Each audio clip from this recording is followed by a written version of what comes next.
दूसरा example discuss करते हैं हम लोग। क्रोमियम का ही है, H2O6 3+,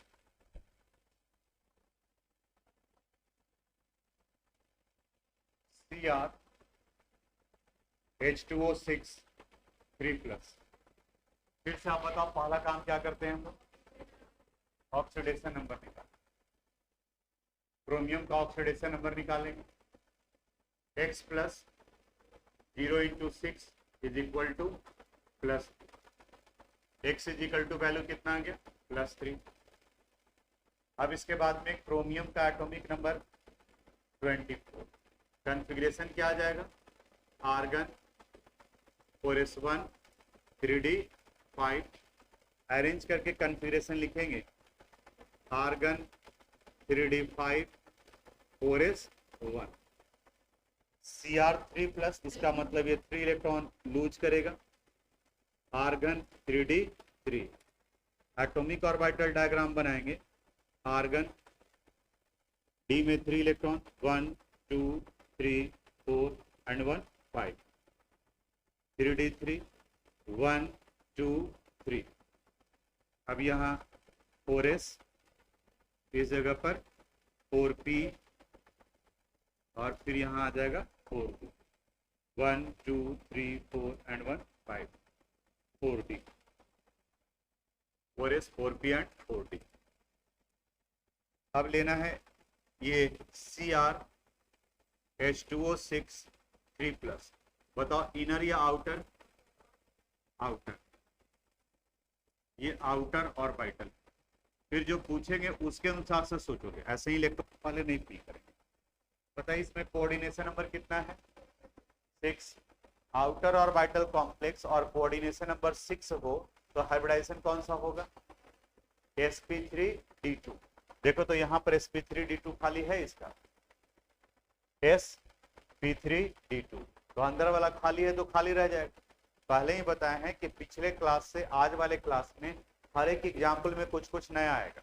इसके पहले वाले में क्या नया आ गया, यहाँ पर इनर ऑर्बिटल होते हुए भी ये इलेक्ट्रॉन को पेयर्ड नहीं किया।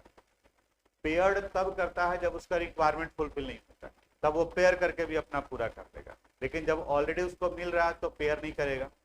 दूसरे वाले में क्या देखे हम लोग, इसके अंदर वाला खाली ही रह गया, लेकिन जब इसका हम लोग इलेक्ट्रॉन फिल करेंगे तो जो इनका हाइब्रिडाइजेशन है उसके अनुसार से ये लेगा, यानी 1 2 3 4 5, यहाँ 3d3, यहाँ 1 2 3, 3 इलेक्ट्रॉन चला गया, यहाँ पर 4s इस जगह पर 4p और यहाँ आ जाएगा 4d, 1 2 3 4 एंड 1 5, 4d। क्योंकि हाइब्रिडाइजेशन sp3d2 होता है तो यहाँ से s में 2 इलेक्ट्रॉन, p में भी इलेक्ट्रॉन और d के 2 ऑर्बिटल में। अब ये इन्वॉल्व होगा हाइब्रिडाइजेशन, बताओ इनका हाइब्रिडाइजेशन क्या आ जाएगा, sp3d2।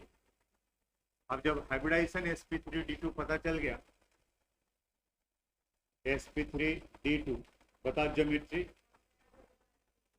Octahedral, number of unpaired electron, paramagnetic या डायमैग्नेटिक, पैरामैग्नेटिक, पैरामैग्नेटिक। म्यू का वैल्यू निकालेंगे √n × n+2, √3 × 3+2, √15। अभी निकाले हम लोग, कितना आया था 3.94 मैग्नेटॉन। एक और यहाँ पर चेंजेस, अभी तक बाकी का जो हम लोग बनाए हैं पीछे वाला पिछले क्लास का पलट के देखोगे तो जो इनर ऑर्बिटल कॉम्प्लेक्स हैं उसमें comparatively less number of unpaired electron आते हैं, जबकि यहाँ पे दोनों जगह पर इनर हो या आउटर हो, यहाँ पर भी इनका नंबर ऑफ अनपेयर्ड इलेक्ट्रॉन 3 और आउटर है तो भी नंबर ऑफ अनपेयर्ड इलेक्ट्रॉन कितना आ रहा है 3 आ रहा है। दूसरा क्या यहाँ अलग आ रहा है, यहाँ पर अंदर का 2 ऑर्बिटल खाली है, फिर भी अपने नेचर के अनुसार से इसको sp3d2 चाहिए था, तो अंदर खाली है तो खाली है। जैसे आप देखते हो कि कुछ स्टूडेंट का रिजर्व रहता है पीछे वाला सीट, आगे खाली है, जबरदस्ती बैठाना पड़ता है, वो पीछे जाकर के वो बैठेगा। तो अंदर का ऑर्बिटल, क्योंकि हम आउटर ऑर्बिटल में, ठीक है, कुछ इनर ऑर्बिटल रहेगा, तो वहां देखो कि झगड़ा भी हो जाता है कि हमको यहाँ पर ये सीट था मेरा, इसी जगह पर बैठना है। तो अपने नेचर के अनुसार से जगह खाली है तो डिस्टर्ब नहीं करेगा किसी को, अगर नहीं खाली है तो ये मेरा जगह है, तुम खाली करो, बस यही कंसेप्ट डिमांड करेगा। इसको भी जल्दी से कॉपी कीजिए।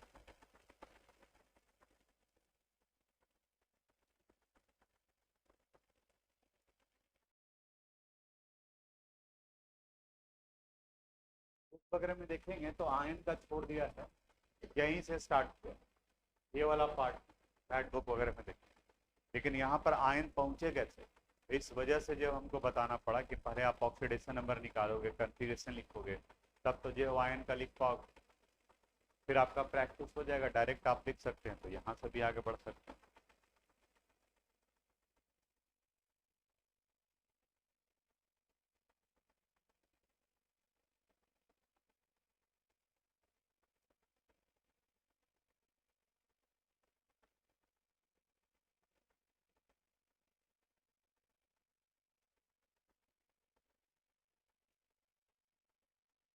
हो गया,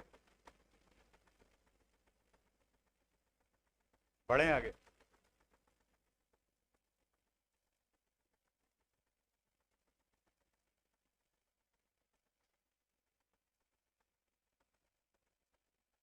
नेक्स्ट एग्जांपल में लेते हैं हम लोग CuNH3 4 2+। बताओ यहाँ सेंट्रल मेटल कौन है, कॉपर, तो पहले इसका ऑक्सीडेशन नंबर निकाल लेते हैं। कॉपर के लिए X ammonia 0 × 4 is equal to plus, X is equal to plus. Copper का एटॉमिक नंबर 29, कन्फिग्रेशन लिखेंगे तो आ जाएगा आर्गन 4s1 3d 10। अरेंज करेंगे half field full field, half field आता है क्रोमियम के केस में और फुल फील्ड आता है कॉपर के केस में, तो 4s2 की जगह पर 4s1 कर देते हैं। इसका कन्फिग्रेशन अरेंज करेंगे, आर्गन 3d10 4s1। कॉपर का ऑक्सीडेशन नंबर कितना है, +2+। बताओ इसका कन्फिग्रेशन क्या हो जाएगा, argon 3d9। Atomic orbital diagram बना, आर्गन डी सबसेल में 9 इलेक्ट्रॉन, 1 2 3 4 5, 1 2 3 4 5 6 7 8 9। यहाँ पर क्या आ गया 4s, इस जगह पर 4p। अब वो नहीं लिख, बता सकते हो क्यों नहीं लिख रहे हैं, बताओ यहाँ कोऑर्डिनेशन नंबर कितना है 4, तो 4 में हाइब्रिडाइजेशन कौन कौन सा हो सकता है, या तो DsP2 या फिर sp3, तो आगे का जरूरत ही नहीं पड़ेगा इसलिए छोड़ दिए। आप लिखेंगे तो उसकी वजह से गलत नहीं हो जाएगा, उसका जरूरत ही नहीं पड़ने वाला इसलिए उसको छोड़। यहाँ 3d9 इन CuNH3 4 2+। बताओ इनर ऑर्बिटल या आउटर ऑर्बिटल क्या होगा, इनर ऑर्बिटल, इनर ऑर्बिटल। तो बताओ इनर ऑर्बिटल के लिए हाइब्रिडाइजेशन कौन सा होगा, sp2। अब इसके पास में इलेक्ट्रॉन है क्या, d ऑर्बिटल खाली है, नहीं है। अब यहाँ अप्रोच करेगा, बोलेगा डी खाली करो, पेयर करो, ठीक है, बोलेगा पेयर तो हम ऑलरेडी हैं, ठीक है। अब मेरे पास में जगह कहाँ है कि हम जो देंगे, बाकी सब दूसरे के कंडीशन में क्या हो रहा था, इनको चाहिए था तो इलेक्ट्रॉन क्या कर लेता था, पेयर्ड कर लेता था मूव्स रूल के अनुसार से, लेकिन अब यहाँ तो पॉसिबिलिटी ही नहीं है कि पेयर्ड हो सकता है। ये बोला कि हम इनर ऑर्बिटल हैं, तुमको पता है, और हमें डी चाहिए, ठीक है, क्या जैसे भी हो हमको डी चाहिए, ठीक है। अब उसके लिए आप सोचो तो कुछ पॉसिबिलिटी दिख रहा है, ये डी लेकर के ही रहेगा, इसके इलेक्ट्रॉन को उधर शिफ्ट कर, ठीक।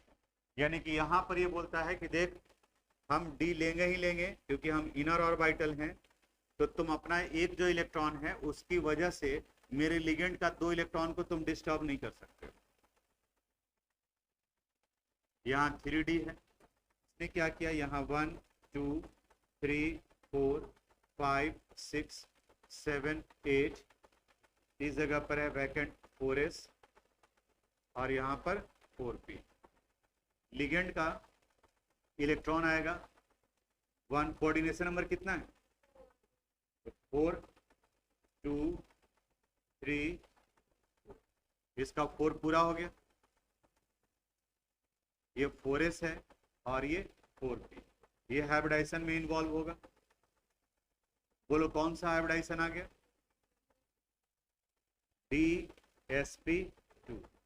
अब ये कहता है कि यहाँ का जो तुम्हारा इलेक्ट्रॉन है उस इलेक्ट्रॉन को यहाँ, यानी कि हमें इलेक्ट्रॉन चाहिए, ठीक है, हम इनर ऑर्बिटल, फिर से इनर ऑर्बिटल और आउटर ऑर्बिटल में जो अरेंजमेंट करते हैं वो उसके हाइब्रिडाइजेशन के अनुसार से, अगर कोऑर्डिनेशन नंबर 6 है और आउटर ऑर्बिटल हाइब्रिडाइजेशन बताओ, sp3d2, आउटर ऑर्बिटल है sp3d2, पिछले क्लास में वही बताया था। अगर इनर ऑर्बिटल है कोऑर्डिनेशन नंबर 6, हाइब्रिडाइजेशन d2sp3, तो वहां वो d डिमांड करेगा और जहां नहीं मिलेगा तो फिर वो इलेक्ट्रॉन को शिफ्ट करेगा दूसरी जगह पर। खाली है तो फिर ठीक है, जैसे इस वाले कंडीशन में वाले यहाँ पर इलेक्ट्रॉन ऑलरेडी खाली था तो पेयर करने का जरूरत नहीं है। ये बोलता है हम पेयर नहीं, हमें मतलब है आपको करने का, आपके रूल वायलेट करने का हमें जरूरत नहीं है, हमें वैकेंट ऑर्बिटल मिल गया तो हम आपको डिस्टर्ब नहीं करेंगे। दूसरे वाले केस में इसे वैकेंट इलेक्ट्रॉन था ऑलरेडी, ऑर्बिटल भी खाली रह गया, उसको छोड़ करके आगे बढ़ गया कि हमें उससे मतलब नहीं है, आउटर ऑर्बिटल हैं तो हमें s p और p चाहिए तो हम उधर की तरफ शिफ्ट कर जाएंगे। इस वाले में इलेक्ट्रॉन भी था, पेयर होने का कोई गुंजाइश नहीं था, तो इसे शिफ्ट कर दिया कहाँ पे, हायर ऑर्बिटल की तरफ।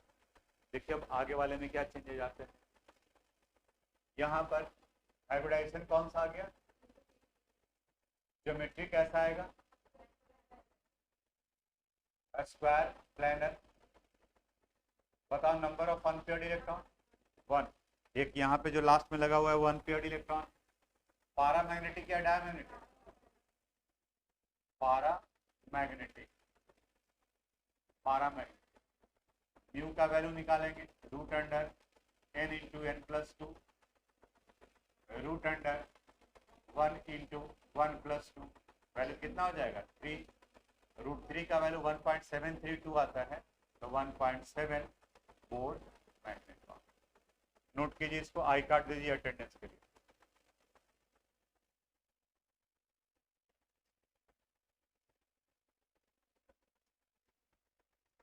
आगे बढ़े हम लोग।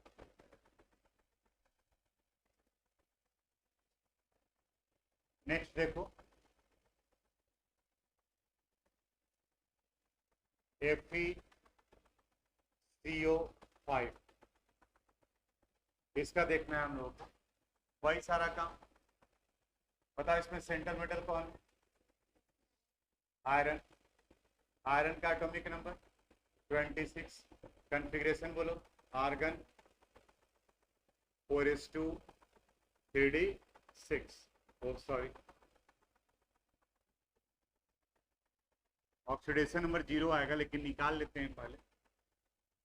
X प्लस कार्बोनिल लिगेंड का कितना होता है 0 into 5 is equal to 0, x का वैल्यू कितना आ गया, यानी कि यहाँ पर आयरन सेंट्रल मेटल एटम के फॉर्म में है, सेंट्रल मेटल आयन के फॉर्म में। आयरन का एटॉमिक नंबर 26, कॉन्फ़िगरेशन लिखेंगे आर्गन 4s2 3d6, अरेंज करके कॉन्फ़िगरेशन लिखोगे argon 3d6 and 4s2, argon d subshell में 6 इलेक्ट्रॉन 1 2 3 4 5, यहाँ 3d6, इस जगह पर 4s2, यहाँ 4p, तो 4d लिख सकते हैं, यहाँ 4d, यहाँ 4p, 6 इलेक्ट्रॉन 1 2 3 4 5 एंड 1 6, और 4s में 2 इलेक्ट्रॉन। अब कॉम्प्लेक्स पर आ जाते हैं। इन FeCO5, अब बताओ इनर ऑर्बिटल या आउटर ऑर्बिटल? Inner orbital. यहाँ कोऑर्डिनेशन नंबर कितना है? यही तो दिखता है, कोऑर्डिनेशन नंबर 5। इनर ऑर्बिटल और कोऑर्डिनेशन नंबर 5, हाइब्रिडाइजेशन कौन सा होगा? DsP3, DsP3। अब यहाँ ये अप्रोच करेगा। अब देखो बाकी पहले वाले में डी को तो छोड़ो, यहाँ इसका एस भी कंबाइन, ये बोला कि खाली कीजिए, ठीक है। एस में भी कहाँ से चलाया? हमको DsP3 चाहिए, ठीक है। आप इसको अरेंज कीजिए। DsP3, DsP2 आता है 4 कोऑर्डिनेशन नंबर में, यहाँ 5 है तो DsP3। अब देखो इसके पास में 6 इलेक्ट्रॉन है और इसके पास में कितना इलेक्ट्रॉन है? 2। तो 6 एंड 2 कितना हो गया? 8। भी 8वां इलेक्ट्रॉन जो है वो अंदर की तरफ में जाएगा, यानी यहाँ आएगा आर्गन 1 2 3 4 5, यानी इस जगह पर 3D 1 2 3 4 5 6 7 8, यानी वुंड्स रूल का वायलेशन हुआ।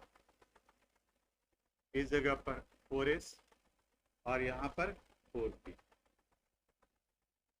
कोऑर्डिनेशन नंबर 5 है, तब यहाँ से 5 अनपेयर्ड इलेक्ट्रॉन 1 2 3 4 5,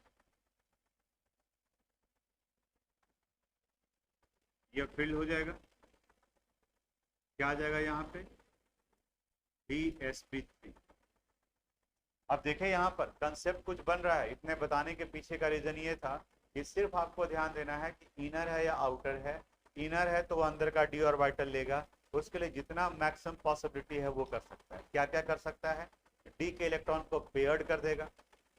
अगर एस का इलेक्ट्रॉन डी में कोई अनपेयर्ड इलेक्ट्रॉन है, अब पेयर का गुंजाइश नहीं है कॉपर जैसा, तो उसको आगे की तरफ में हायर ऑर्बिटल में शिफ्ट कर देगा। अगर एस में भी इलेक्ट्रॉन है तो भी उसके इलेक्ट्रॉन को कहाँ शिफ्ट कर देगा? अंदर की तरफ में शिफ्ट कर देगा, यानी उसे हर हाल में इलेक्ट्रॉन चाहिए ही चाहिए। इनर ऑर्बिटल का ये नेचर है।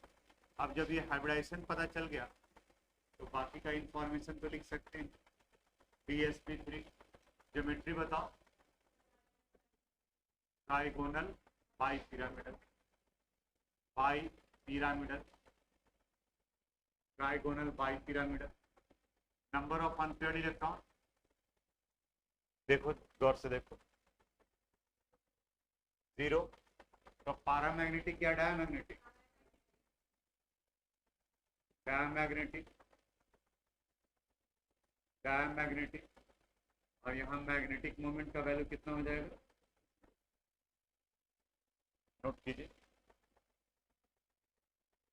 थोड़ा सा कोशिश करो बनाने का खुद से, और जहां गड़बड़ा रहे हैं वहां बोर्ड पर देखिए। लेकिन अगर लगता है कि आप गड़बड़ाएंगे ही तो फिर आप छाप ही लीजिए, ज्यादा बढ़िया। नोट कर लिया आप लोग? लास्ट NiCO4, निकल टेट्राकार्बोनेट। बताओ पहला काम क्या करेंगे? ऑक्सीडेशन नंबर निकल का निकालना है। x plus 0 into 4 is equal to 0, x is equal to 0। Nickel का एटॉमिक नंबर 28, कॉन्फ़िगरेशन लिखेंगे आर्गन 4s2 3d8, अरेंज करेंगे configuration argon 3d8 4s2। Atomic orbital diagram argon D में 1 2 3 4 5, 3d8 1 2 3 4 5 6 7 8, 4s2 1 2, यहाँ 4p।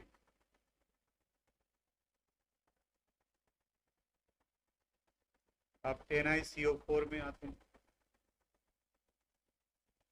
अब NiCO4 में कौन सा होगा, इनर है या आउटर है, इस पे एक क्वेश्चन मार्क हो जा रहा है। CO कार्बोनिल लिगेंड जैसे आपको बताए थे, NH3CN ये प्रेजेंट रहे तो इनर ऑर्बिटल कॉम्प्लेक्स बनाता है, H2O और हेलोजन रहे तो आउटर ऑर्बिटल बनाता है। अभी FeCO5 देखे तो ये भी इनर ऑर्बिटल कॉम्प्लेक्स बनाता है। इनर ऑर्बिटल का टेंडेंसी होता है कि वो इलेक्ट्रॉन को पुश कर देता है अंदर की तरफ, तो यहाँ पर भी ये इलेक्ट्रॉन को पुश करेगा, अंदर की तरफ धक्का देगा। तो देखो तो यहाँ 8 इलेक्ट्रॉन है, 10, तो 8 और 2 कितना हो गया, 10। तो यहाँ 1 2 3 4 एंड 1 5, 8 एंड 2 10 इलेक्ट्रॉन है, तो 10 इलेक्ट्रॉन अगर पेयर कर भी करते हैं 3, अब यहाँ अभी बचा हुआ यहाँ पर S और इस जगह पर P, यहाँ 4S और 4P। अब यहाँ ये कहेगा कि हमको D चाहिए अंदर का, क्योंकि हम कार्बोनिल लिगेंड है, स्ट्रॉन्ग फील्ड लिगेंड में आता है वो, क्रिस्टल फील्ड थ्योरी आगे जो पढ़ेंगे वो। अब यहाँ पर कोई पॉसिबिलिटी ही नहीं बनता है। अब ये कहेगा कि कॉपर का याद करो, कॉपर में भी D में इलेक्ट्रॉन था और हमको D चाहिए था इनर ऑर्बिटल को, तो वो इलेक्ट्रॉन आगे शिफ्ट कर गया कि तुम शिफ्ट करो। अब ये बोलता है कि उसका कॉपर का और मेरे में दोनों में फर्क है। आप देखो तो कॉपर में और इसमें क्या फर्क है, कॉपर के केस में कितना इलेक्ट्रॉन था, 1 था, और आपके पास में 2 इलेक्ट्रॉन था, तो इसलिए आपको प्रायोरिटी दिया गया कि आपका 2 इलेक्ट्रॉन इनर ऑक्युपाई कर लेगा। लेकिन मेरे पास तो ऑलरेडी कितना इलेक्ट्रॉन है, 2 है, तो हमारा क्यों शिफ्ट करेगा, आपका भी तो 2 ही इलेक्ट्रॉन आना होगा। तो वैसे कंडीशन में अब इसको यहां से ही सेटिस्फाई होना पड़ता है, यानी ये इसी जगह पर इलेक्ट्रॉन कंप्लीट करते, यानी कि इसका हाइब्रिडाइजेशन कौन सा हो गया, sp3। और जब sp3 हाइब्रिडाइजेशन हुआ तो ज्योमेट्री बताओ कैसा होगा, tetrahedral. Number of unpaired electron कितना होगा, 0, यानी ये कॉम्प्लेक्स किस नेचर का है, डायमैग्नेटिक। तो आप वो लिगेंड वाला लिस्ट देखो तो NiCO4 में स्टार मार्क करवाए थे। तो स्टार मार्क क्यों करवाए, जो इसको थोड़ा ध्यान से समझो। यहाँ पर ये जो पेयर करने वाला जो प्रॉपर्टीज है इलेक्ट्रॉन का, वो इनर कॉम्प्लेक्स का है, तभी ये पेयर किया। आउटर ऑर्बिटल में जनरली जो लिगेंड होते हैं वो वीक फील्ड लिगेंड होते हैं, यानी कमजोर होता है, वो इलेक्ट्रॉन को पेयर नहीं कर पाता। लेकिन ये S के इलेक्ट्रॉन को भी अंदर पुश कर दिया, इसका मतलब इसका जो प्रॉपर्टीज है वो कौन सा है, इनर का। लेकिन हाइब्रिडाइजेशन किसका बन रहा है, आउटर का। तो इसलिए इसमें स्टार मार्क करके इसको इनर की जगह पर कहाँ पर रखें, आउटर में, क्योंकि अगर इनर में रख देते तब तो यहाँ पर हाइब्रिडाइजेशन आप बोलते तो क्या बोलते, DsP2 बोल देते। अगर लिस्ट भी ध्यान में है तो हाइब्रिडाइजेशन आप डायरेक्टली बता सकते हैं। अगर 4 कोऑर्डिनेशन नंबर और inner orbital DsP2, outer orbital sp3, तो NiCO4 को किस वाले कैटेगरी में रखें, आउटर ऑर्बिटल में। तो हाइब्रिडाइजेशन कौन सा आना चाहिए था, sp3। लेकिन ध्यान ये रखना है कि इसका प्रॉपर्टी जो है वो CO की वजह से आउटर ऑर्बिटल का नहीं, इनर का है, यानी कि इलेक्ट्रॉन को ये क्या करता है, पुश करता है। तो आज जो भी हम लोग 4-5 एग्जाम्पल डिस्कस किए, चारों पांचों में कुछ कुछ अलग अलग कंसेप्ट आ रहा था, और जनरल चांसेस है कि एग्जामिनेशन में वहीं से पूछा जाएगा। और ये सब वो क्वेश्चन है जो आप रट करके नहीं सोल्व कर सकते, रटने से सोल्व नहीं, नोट कर लीजिए। Thanks for watching this video. अगर आपको कोई प्रॉब्लम है, अगर किस तरह का समझने में कोई दिक्कत है, तो आप मुझे मैसेज कर सकते हैं। हम अपनी तरफ से पूरी कोशिश करेंगे उसे रिप्लाई करने के लिए। अगर आपको ये वीडियो पसंद आया हो तो प्लीज़ इसे लाइक करें, सब्सक्राइब करें एंड शेयर करें। Thank you very much.